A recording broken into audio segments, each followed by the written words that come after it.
Big news, everyone! Apple has just unintentionally revealed a wave of details about several unreleased products, and the most exciting one is without a doubt the M5 series MacBooks. Why? Because for the very first time, these laptops are set to come with built-in 5G cellular connectivity.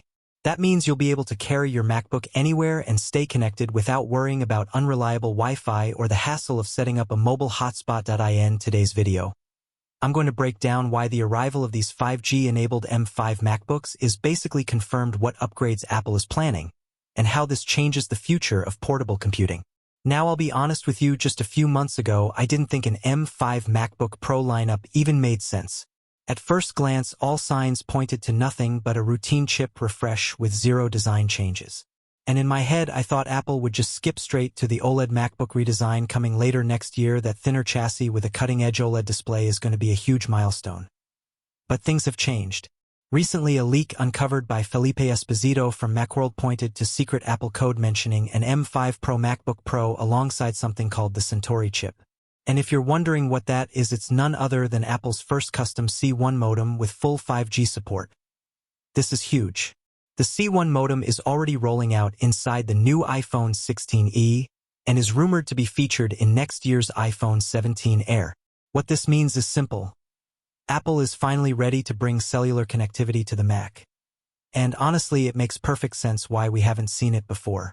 Apple has been working for years on replacing Qualcomm's modems with their own in-house design. After multiple delays, they've finally cracked it. Now that the C1 modem is ready, Apple is wasting no time in deploying it across as many product categories as possible, from iPhones to iPads and now MacBooks.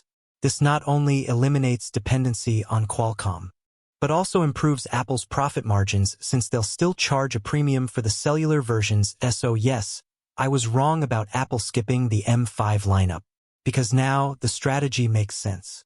Even without a flashy new design, Apple can market these laptops around one simple, powerful idea: MacBooks that work anywhere with 5G. Imagine the ad campaigns: professionals editing video on a train, students attending Zoom classes in the backseat of a car, creators uploading content from remote locations, all without touching a hotspot. That is how Apple will sell this generation. Now here's the part that really ties everything together. When Apple previewed macOS Tahoe earlier this year, they quietly introduced a new feature in the beta: Vehicle Motion Cues. It's a system that reduces motion sickness by overlaying small dots on the screen when your device detects you're in a moving vehicle. This has been available on iPhone for a while, but bringing it to macOS right now? Perfect timing. Why would a MacBook need anti-motion sickness tech unless Apple was preparing people to actually use laptops on the go in cars, buses, and trains? Combine that with 5G and suddenly the pieces fit together perfectly. Now some people might say, why do we even need this? I can just tether my MacBook to my iPhone's hotspot. And yes, you can, but the experience is honestly terrible. Hotspot speeds are often 5-10x slower than a direct connection. Upload speeds in particular are painfully limited, making things like uploading YouTube videos or big project files practically impossible. And don't forget the hassle: every time you want to connect, you've got to wake up your iPhone, toggle the hotspot, and then wait for your Mac to pick it up. It's frustrating and far from seamless. With a built-in 5G modem, your MacBook is just always connected. Open the lid and boom, you're online instantly. And here's something most people overlook. MacBooks already have far superior antennas compared to iPhones. The larger body allows for stronger reception and longer range. For instance, I've personally tested this. My 4-year-old M1 Max MacBook Pro connects to our Starlink satellite system at the edge of our RV campsite, while my iPhone 16 Pro Max struggles to get a stable signal in the exact same spot.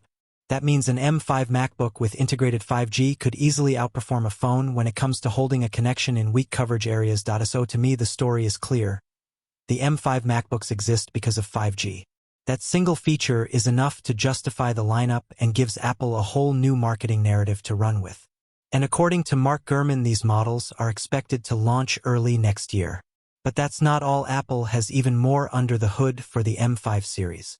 Alongside the C1, 5G modem leaks suggest Apple is finally rolling out its own custom Wi-Fi and Bluetooth chips. That means every major form of wireless connectivity, Wi-Fi, Bluetooth, and 5G will be powered by Apple Silicon. This should lead to better performance, more security, longer battery life, and even unique software features exclusive to Mac. And then, of course, there's the silicon itself. The M5 Pro and M5 Max chips are rumored to use TSMC's new 2.5D packaging technology, which allows Apple to connect CPU and GPU components in new ways. Not only does this improve thermal efficiency and production yields, but it also gives Apple the flexibility to create new configurations, for example, a MacBook with a powerful GPU, but a lower core CPU for specialized workloads. That kind of mix-and-match capability has never been possible before. Put all of this together, and the M5 MacBook Pros look much more exciting than I initially gave them credit for.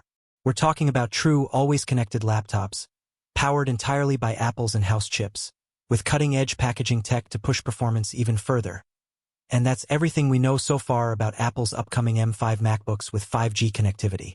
Personally, I think this could be the biggest shift in the way we use MacBooks since the Apple Silicon transition. For the first time, these laptops won't just be portable, they'll be truly untethered, giving you fast, reliable internet no matter where you go. But now I want to hear from you. Do you think built-in 5G is a game changer, or are you perfectly fine sticking with Wi-Fi and the occasional iPhone hotspot? Would you be willing to pay extra for a cellular MacBook, especially if it means better reception and faster uploads? Let me know your thoughts in the comment section down below. I always read through your feedback, and it helps me shape future videos. Also, if you enjoyed this breakdown and want to stay ahead of all the latest Apple leaks, rumors, and deep dive tech analysis, make sure to subscribe and turn on notifications so you don't miss out. I'll be covering not only these M5 MacBooks when they launch, but also the upcoming iPhone 17 series, Apple Watch Ultra 3, and Apple's next-gen M5 Ultra desktop chips. Trust me, you don't want to miss what's coming. And hey, if you found this video helpful, hit that like button because it really supports the channel and helps more Apple fans discover this content. Finally, if you want to keep watching, I've linked a couple of my recent deep dive videos right here on the screen, one on the M4 MacBook Pro upgrades and another on Apple's custom silicon roadmap. Both will give you even more context for what Apple is planning next. Thanks so much for watching, and I'll see you in the next video.